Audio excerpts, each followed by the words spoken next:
बारिश के चलते राहत और बचाव कार्यों को भी अस्थायी रूप से रोक दिया गया है।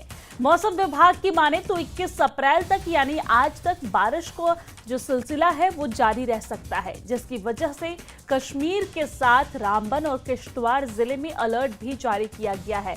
यानी कि बारिश को लेकर मौसम विभाग की तरफ से अलर्ट जारी किया गया है। 21 अप्रैल तक के लिए, आज तक के लिए ये अलर्ट जारी किया गया है और इसको देखते हुए प्रशासन की तरफ से भी तमाम कदम उठाए जा रहे हैं। स्कूल कॉलेज को बंद कर दिया गया है, अस्थायी रूप से जो भी कार्य है उसे रोक दिया गया है। राहत बचाव कार्य लगातार यहाँ पर अस्थायी रूप से जारी है।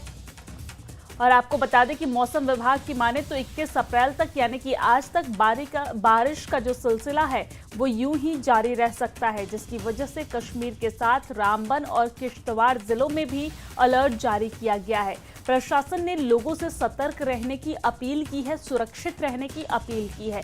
स्कूल कॉलेज बंद हैं, आप देख सकते हैं किस तरीके से स्कूलों में भी पानी भरा हुआ है। तस्वीरों में आप साफ तौर से देख सकते हैं।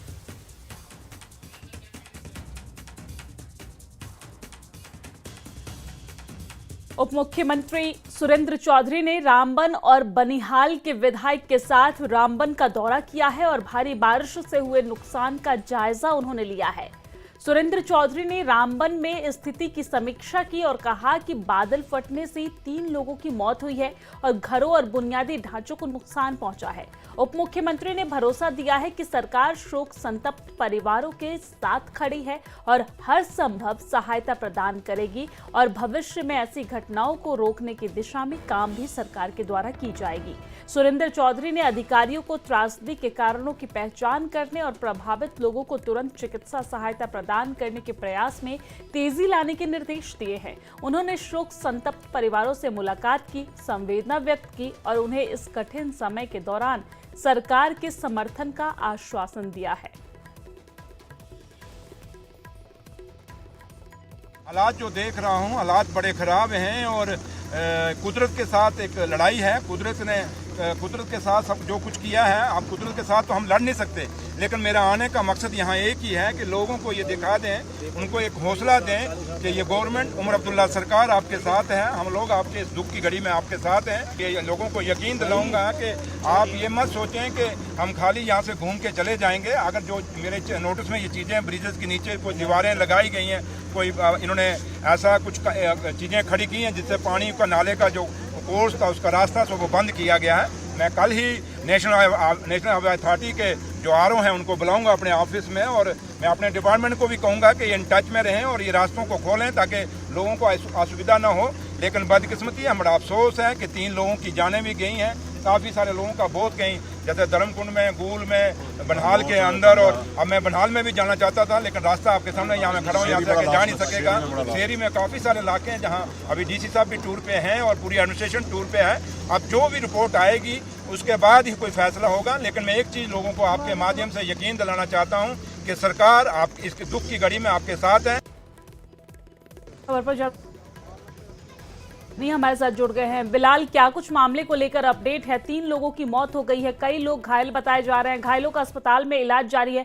सबसे पहले घायलों की क्या स्थिति है और यातायात जो बंद है और जिसको लेकर प्रशासन लगातार कार्य कर रही है, क्या वो यातायात फिर से सुचारू रूप से खुल पाई है? इसको लेकर क्या अपडेट है, जरा बताइए। देखिए, जो रामबन में आपदा आई है उसके चलते जो है कल दिन में जो है रिस्टोरेशन का काम शुरू किया, लेकिन देर शाम को जो है बारिशें फिर से शुरू हुई थी, जिसके चलते जो है रिस्टोरेशन के काम में जो है उसको रोक दिया गया था। फिलहाल हम देख रहे हैं कि गुज़िश्ता रात के देर रात के बाद अभी सुबह के वक्त में है बारिशें नहीं हुई है, मौसम में हल्की सी जो है बदलाव आया है, बारिश नहीं हो रही है, मौसम साफ हो गया है, लेकिन हल्के हल्के बादल जो है जिला रामबन के अतराफ में छाए हुए हैं। तो अभी जो है एडमिनिस्ट्रेशन फिर एक मरतबा से प्रोएक्टिव तरीके से यहाँ पर जो रिस्टोरेशन को highway, Jammu Srinagar national highway को रिस्टोर करने का सिलसिला जो है वो शुरू कर रही है। उसके अलावा जो कल के दिन में जो हादसा हुआ था जिसमें 3 अमवात हुई थी, 3 डेथ्स हुई थी और कई लोग जख्मी भी हुए थे, वो सब लोग जो है उनका इलाज वो मुआवजा चल रहा है। लेकिन सबसे बड़ी खबर यह है कि जिला रामबन में जो है क्लाउड ब्रस्ट के बाद एक डिजास्टर जो है फ्लड लाइक सिचुएशन बन चुकी है, जिसमें रामबन टाउन हिट हुआ है, सेरी हिट हुआ है, केला मोड़ और मारोग के पास में जो है हाईवे हिट हुआ है। उसी पैटर्न पे धर्मकुंड में, गूल में, बानीहाल में और पोगल परिस्तान के इलाकों में जो है कई इलाकों में जो है घरों को नुकसान पहुंचा है। एडमिनिस्ट्रेशन जो है लगातार प्रशासन जो है लोगों से मिलके लोगों के बचाव कार्रवाई जो है वो जारी रखे हुए है ताकि ज्यादा नुकसान ना हो इस आपदा से। ताहम बहुत सारे घर जो है 200-300 घर ऐसे हैं जिनको पार्शली डैमेज हुआ है।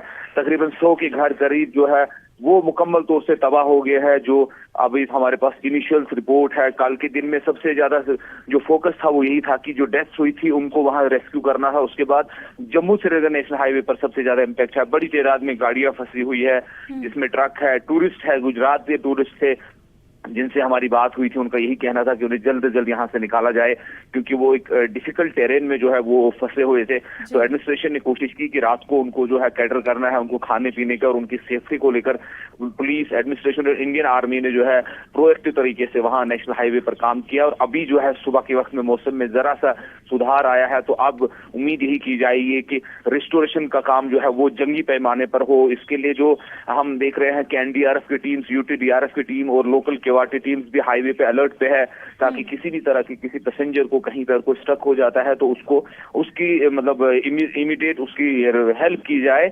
उसी सिलसिले में एडमिनिस्ट्रेशन ने जो है अलर्ट जारी किया हुआ है। स्कूल्स वगैरह सारे बंद रखे गए हैं जिला रामबन के अतराफ में ताकि कोई और हादसा पेश ना आए, किसी और को कोई नुकसान ना पहुंचे। तो इस सिलसिले में एडमिनिस्ट्रेशन जो है प्रोएक्टिव तरीके से काम कर रही है। हम देख रहे हैं कि डिप्टी सीएम जो है सुरेंद्र चौधरी वो भी कल के दिन में यहाँ पहुंचे। उनके हमरा जो रुकन असेंबली बानीहाल, रुकन असेंबली रामबन थे, उन्होंने भी तमाम हालात का जायजा लिया और तमाम चीजों की समीक्षा की जा रही है कि किस तरह से ये एक क्लाउड बर्स्ट जो है रामबन के लिए एक आफत बन के आ गया है और पूरे इलाके में कहरा मचा हुआ है। और पूरे जिला रामबन में इस वक्त जो है लोग जो है अफसोस में है कि ये अचानक से किस तरीके से रामबन में जो इतनी बड़ी ट्रेजेडी हो जाती है और उससे इतना बड़ा नुकसान हुआ जिसका अंदाजा लगाना अभी कबल वक्त होगा। एडमिनिस्ट्रेशन का पहला प्रायोरिटी यही है कि लोगों की जान जो है उसको महफूज किया जाए। उसके बाद माल की जो असेसमेंट किया जाएगा। किसानों का नुकसान हुआ है, गाड़ियां बहुत सारा जो है वो मलबे के नीचे दबी हुई है तो उनको निकालना है, हाईवे को रिस्टोर करना है क्योंकि आप जानते हैं कि जम्मू कश्मीर को देश के साथ जोड़ने वाला वाहिद राजमार्ग जो है NH-44 है। इसका बंद रहना जो है जम्मू कश्मीर की इकोनॉमी पर, टूरिस्ट की आवाजाही पर और आम लोग जो है मरीज है कोई भी अगर जम्मू से श्रीनगर या श्रीनगर से जम्मू जाना चाहेगा तो उनको यही रूट इजी रहता है। ट्रेन सर्विस अभी हमारे जम्मू के साथ कनेक्ट नहीं हुई है तो इसके सिलसिले में बड़ी तादाद में लोग जो है दरमांदा है, फंसे हुए हैं। सबकी गुहार यही है कि जल्द से जल्द हाईवे को रिस्टोर किया जाए और लोगों को चलने की इजाजत दी जाए। लेकिन इसमें अभी वक्त लग सकता है क्योंकि जिस तरीके की सिचुएशन हमने कल दिन में मारोग में, सेरी में और केला मोड़ के पास में देखी है तो उसको हटाने के लिए, उस मलबे को हटाने के लिए, उन गाड़ियों को हटाने के लिए काफी वक्त लग सकता है। ताहम जो national highway authority of India है, ट्रैफिक पुलिस है या सिविल एडमिनिस्ट्रेशन है, सब लोग जो है अलर्ट पे है और कोशिश यही की जा रही है कि जल्द से जल्द हाईवे को रिस्टोर किया जाए और बाकी इलाके जात में जो नुकसान हुआ है उसका भी एक अंदाजा लगाया जाए और जो मुतासरीन है, जो अफेक्टेड लोग है, उनकी सहायता की जाए। जी बिलाल, लेकिन जिस तरीके से रामबन में जो घटना घटी जिसमें 3 लोगों की मौत हुई है, इस 3 लोगों की मौत में वो कौन लोग थे और उनके परिवार में अन्य कौन कौन से लोग हैं? क्या उनके लिए किसी तरह की मुआवजे राशि की घोषणा की गई है? इसको लेकर कोई अपडेट है? देखिए दिया, कल दिन में जो डेथ हुई थी वो 2 बच्चे थे। एक का नाम साकिब का था, एक का नाम राकिब था। दोनों भाई थे। एक 8वीं जमात में पढ़ रहा था और 3री जमात में पढ़ रहा था। ये बागना पंचायत के रहने वाले थे। जब परसों रात को जब भारी बारिशें हुई तो उनकी घर की एक दीवार निकल गई और मकान पूरा उनके ऊपर आ गया। दूसरी डेथ है जो मोहन सिंह था, वो भी 75 75 साल का बुजुर्ग इंसान था। वो भी अपने घर में जो है उसके घर की जब दीवारें निकली तो मकान का जो छत है उनके ऊपर गिरा जिसकी जद में वो आगे और उनकी डेथ होगी। तो एडमिनिस्ट्रेशन की पहली कोशिश ये थी कि वहां पर जाकर लोकल लोगों ने बहुत सहायता की। उन डेड बॉडीज को, जो 2 भाई थे, उनको वहां से निकाला, उस मलबे से निकाला और उसके बाद जो मोहन सिंह है उनको भी वहां से निकाला गया। और पहली कोशिश यही थी कि उनकी जो लीगल फॉर्मेलिटीज है वो पुलिस ने की है, एडमिनिस्ट्रेशन ने की है और उनके जो आखिरी रसूमात है वो अदा कीगी। तो अभी तक हमने एडमिनिस्ट्रेशन की तरफ से या हुकूमत की तरफ से कोई मुआवजे का ऐलान तो नहीं देखा, लेकिन रेड क्रॉस के तहत या जो जम्मू कश्मीर हुकूमत जो है इस तरह की आपदा में मुसीबत ज़्यादा लोगों को मदद करती है, वो तो हमें उम्मीद है कि वो जल्द से जल्द उनको प्रोवाइड किया जाएगा रेड क्रॉस के जरिए। लेकिन अभी तक कोई बाज़ाब्ता मुआवजे का ऐलान नहीं हुआ है, चाहे वो नुकसान हो, जानी नुकसान हो या माली नुकसान हो। कल ठीक है बिलावल, कहीं ना कहीं हम उम्मीद कर सकते हैं कि जल्द ही उनके लिए किसी तरह के मुआवजे की घोषणा की जाएगी। लेकिन हमने देखा यहाँ पर कि किस तरीके से उप मुख्यमंत्री यहाँ पर पहुंचे थे और शोक संतप्त परिवार से उन्होंने मुलाकात की और हर संभव मदद का भरोसा भी दिया। बहुत शुक्रिया तमाम जानकारी साझा करने के लिए। नजर बनाए रखिएगा मौसम पे, कोई अपडेट आता है तो हम आपसे जरूर लेंगे।